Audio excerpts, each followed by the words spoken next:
Hello. Welcome to our next chapter. Very small chapter. This is not even a chapter. That is taxation of political parties and electoral trust. So now see, political parties are taxed under section 13A, whereas electoral trust are taxed under section 13B. So now taxation of political parties is 13A. Now for political parties, your IFHP, your capital gains, and your IFOS is exempt.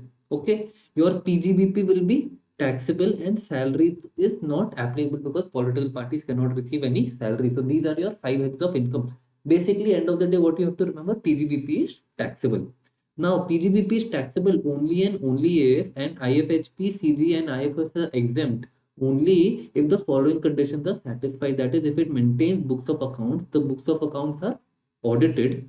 Third is maintain record of donation which is greater than 20,000 in ways that is other than through electoral bonds. If they have received any donation where amount is greater than 20,000 and this has been received through ways other than an electoral bond, so they will have to maintain records of the donation.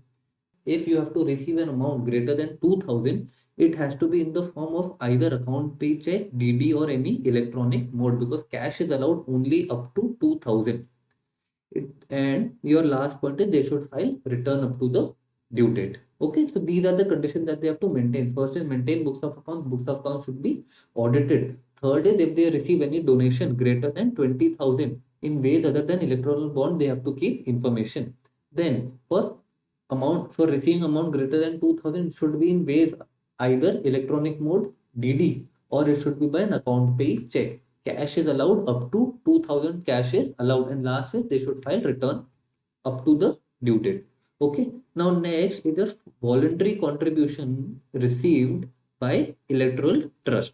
Electoral trust receives any contribution, so any voluntary contribution, that is donation, will be exempt if 95% of previous year surplus, that is the amount that you did not use previous year, plus the donation that you received in the current year, if 95% of it has been distributed to political parties in the current year, then your voluntary contributions received will be exempt. Got it? So 95% of your basically opening balance. So opening balance at this year, whatever amount you have, plus whatever donation you have received in the current year, if 95% of that has been distributed to political parties in the current year, it will be exempt.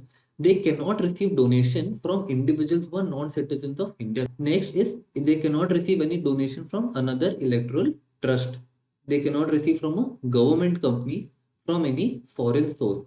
And they can receive donation only by account pay check, DD or electronic mode. Remember, these are the same. Electronic mode, account pay check and DD. Now what you have to remember, any cash or cross check is not allowed. As in political parties, if you remember, there is a deduction of 2,000 which is allowed. Over here there is no such amount. That is, political parties you can pay up to 2,000, but electoral trust you cannot pay any amount in cash. Very simple, nothing major to focus on. And we'll see you in the next video, that is your SEZ units taxation.